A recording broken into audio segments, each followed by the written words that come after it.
it.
What happens to a World Cup referee after the final? When a referee blows the final whistle at a World Cup final, most people are focused on the players celebrating or the losers on the ground in tears. Nobody is thinking about the man in the middle. But what happens to that referee next is something almost nobody knows about. You see, FIFA selects the referee for the World Cup final in complete secrecy, keeping the name hidden until just days before the game, and the chosen official has no idea they have been picked until FIFA calls them privately and tells them to keep it quiet. The pressure on that person is unlike anything else in sport. One wrong call, one missed penalty, and their name gets attached to that moment forever. But here's the part that shocks most people. The moment that final whistle blows, their World Cup refereeing career is over permanently. FIFA has a strict rule that no referee is ever allowed to officiate at a World Cup again after taking the final. Not a group game, not a quarterfinal, nothing. The biggest game of their career is also the last one. Pierluigi Collina, widely considered the greatest referee in history, took the 2002 World Cup final between Brazil and Germany and never refereed at a World Cup again afterward.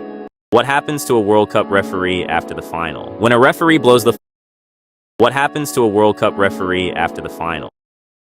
I cracked open my first can of the 100 energy drinks and clicked record on my camera, ready to break the Guinness World Record for no sleep of 11 days and 25 minutes. I had insomnia and figured it would be easy. The first 24 hours flew by and I posted how simple this was. But then 3 days in, I started seeing shadows, hearing voices, and my girlfriend's face suddenly distorted into creepy shapes. 6 days in, I had to buy more energy drinks and could feel stabbing pains in my heart. 192 hours in, I had to call a doctor friend on standby because there were only 2 ways this challenge was ending. Me at the finish line, or me at the morgue. 9 days in, I lived on the floor, hiding from the skinwalkers around me, who wanted to peel off my skin. Day 11, I was hooked up to an electroshock machine so I'd stay awake. When the challenge was over, a doctor told me I'd permanently damaged my brain, reducing my IQ by 25 points. And when I emailed Guinness World Records, I got a reply saying they find my attempt admirable. But if I'd looked through their website, I would have seen they no longer recognize new attempts as official, as they don't want to encourage people destroying their health.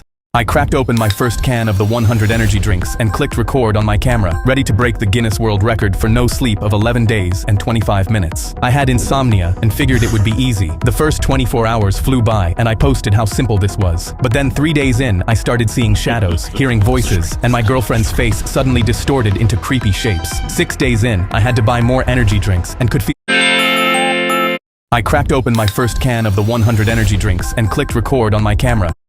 I waited by the window for my cat Honey to come home all night, but 3 days passed and she never showed. She was a stray I took in years ago, and as an old man living alone, I had no family left but her. So I'd clipped a tracker to her collar the day I got her so that I would never lose her. But as I stood at the back door calling her name until my voice ached, nothing moved, and I heard no footsteps in the dark. She'd never once stayed gone this long, and my hands were shaking as I grabbed my phone to pull up her tracker, scared of what I'd find. The tracker showed a blinking dot 2 miles away, and said it stuck in the same spot for the last 48 hours. My stomach turned, because I knew that could only mean one thing. I grabbed my cane and set off to find her, but halfway there I stumbled off the curb and twisted my bad ankle. I gritted my teeth and kept limping, because the thought of going back to that empty house without her hurt worse than my ankle. It took me 2 hours, but when I arrived, the dot didn't lead to a road or a bush. It led to a house, and then I heard it, a meow from Honey, coming from the backyard. Relief flooded through me, until an old woman's voice cooed back, "There's my sweet boy Robert, my sweet kitty." My blood ran cold, because someone stole my cat, and they were calling her a name that wasn't hers. I banged on the gate until she opened it, and I screamed, "That's my cat! Give her back, or I'm calling the police." But the old woman just stood there, tiny and frail, Honey purring near her legs. "Your cat?" she whispered, her eyes filling up with tears. She showed up the week my husband passed. I named her Robert, after him. He was all I had for 50 years, and now she's all I have. I looked past her at the empty house, one teacup on the table, and my anger melted into something softer, because I was living the exact same lonely life. I took her hand. "She's all I have too, so let's share her. Neither of us has to be alone anymore." Honey hadn't run away from me. She'd found 2 lonely old people and stitched them into a family.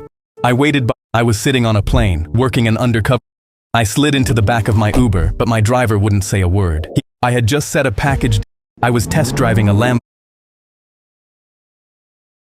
I carefully set my new laptop. My dad placed the tripod in front of me. The new Japanese kid tossed his apple in the air, drew a samurai sword from his backpack, and split it into 6 pieces before it hit the tray. Our whole table covered their mouths with their hands in shock. The kid caught a slice on the blade, ate it, and shrugged like he'd peeled a banana. I tapped him. "Dude, how did you do that?" He wiped the steel on his sleeve. "My family used to be samurais. My dad taught me a few tricks." I whispered, "Dude, you gotta hide it from the teachers, or the principal will have you expelled." He shrugged like he didn't care, and when someone threw a grape across the table, he split it mid-air without blinking an eye. People kept going, and someone threw a sandwich, which he cut into perfect triangle slices. A potato, he slices into fries, and just as someone was about to throw a birthday cake at him, the doors banged open, and Principal Collado shoved through the crowd, ripped the sword out of his hands, and held it over his head. "Arts and crafts stay in the art room." The kid rose out of his seat and shook his head. "Sir, this is not arts and crafts. This is a lifelong family custom." Collado laughed in his face. "Okay, karate boy, I've done sword fighting since before you were born." He pointed at the kid's chest. "Beat me in a one-on-one fight, and you keep your little tricks. Lose, which you will, and I will never hear about this again." The kid just nodded. They walked to the yard, and the entire school followed them outside. The kid unrolled a cloth from his bag and stood up with 2 wooden practice swords. He tossed one to Collado and kept the other. Collado came in swinging, wild looping cuts. "Come on, dance for me, karate boy." The kid snapped his sword up, blocked it clean, and didn't swing back. Collado swung harder and harder, but the kid kept dodging it. He barked, "Stay still!" and he reared back to bring his sword down overhead with both hands. The kid stepped in, caught the chop on his blade overhead, and cracked his own sword across Collado's wrists. The wooden sword dropped into the grass. The kid swept Collado's legs out and dropped him flat on his back, then set his blade against his collar. The yard went dead silent. The kid lifted it away and pulled Collado up by the hand. "That one was a trick my dad taught me." He pulled his sword from the dirt, slid it into his bag, and shrugged like none of it mattered. "And by the way, it's not Karate Boy, it's Samurai King." 400 kids lost their minds. The new Japanese kid tossed his apple in the air, drew a samurai sword from his backpack, and split it into 6 pieces before it hit the tray. Our whole table covered their mouths with their hands in shock. The kid caught a slice on the blade, ate it, and shrugged like he'd peeled a banana. I tapped him. "Dude, how did you do that?" Every parent stood up and walked out in the middle of my daughter's performance to protest against her. I had bought her a new ukulele for the recital because she got an A on her music, and she practiced for it all week. But when we walked into it, none of the parents said hi to me. And when my daughter walked on stage with her ukulele, every parent instantly stood up. One of them yelled, "Cheater," and they all walked out at once, refusing to watch my daughter's recital. I looked around shocked, and my daughter started tearing up and walked off the stage with her new ukulele still in her hand. The next kid came out, and instantly, all the parents returned to the seats and watched his performance like nothing happened. I realized this was deliberate humiliation of my daughter. I immediately rushed backstage and found her sobbing in the corner. She cried, and nothing I said made her stop. She had been so excited, and this completely crushed her. But then the recital ended, and all the parents came to collect their kids. One of them saw my daughter crying and smirked, then loudly said, "That's what she gets." That's when I had enough, and demanded they tell me what happened. One of the mothers grinned and said, "We know your daughter cheated on that music test. All our kids failed, and she somehow got an A. We boycotted her performance because cheaters deserve punishment." I stood there shocked. A bunch of adults traumatized my daughter because she studied for a test. Suddenly I turned around and she was behind me. I realized she'd heard everything. I thought she'd be even sadder, but then she wiped her tears and told the parents, "You did that because I did well on the test? You don't like me because I'm awesome?" Before anyone could respond, she picked up her ukulele and strummed random chords, singing, "I got an A, and you can't take that away." Her tears were gone, and the parents stood frozen. They tried to avoid seeing her perform, and were now forced to watch her perform a mockery of them. My daughter later asked why they didn't like her for being awesome, and I pointed to her A and told her people will only try to tear you down if they're unhappy with themselves. Every parent stood up and walked out in the middle of my daughter's performance to protest against her. I had bought her a new ukulele for the recital. I was frat flicking at my first frat party when suddenly the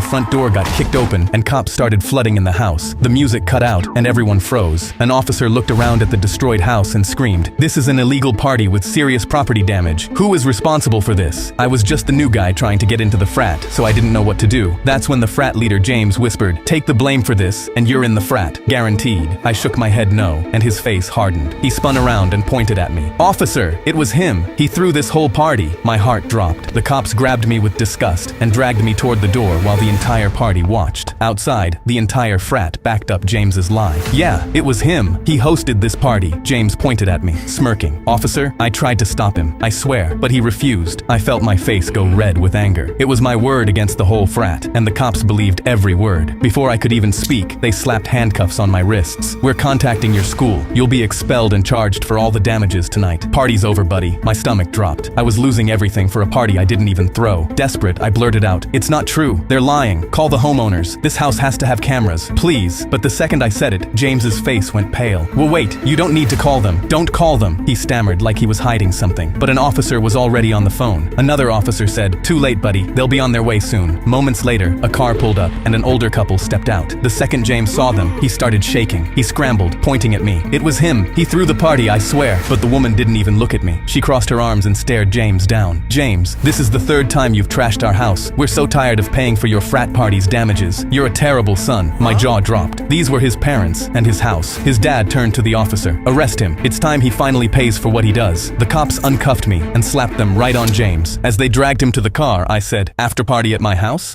I was frat. My wife walked into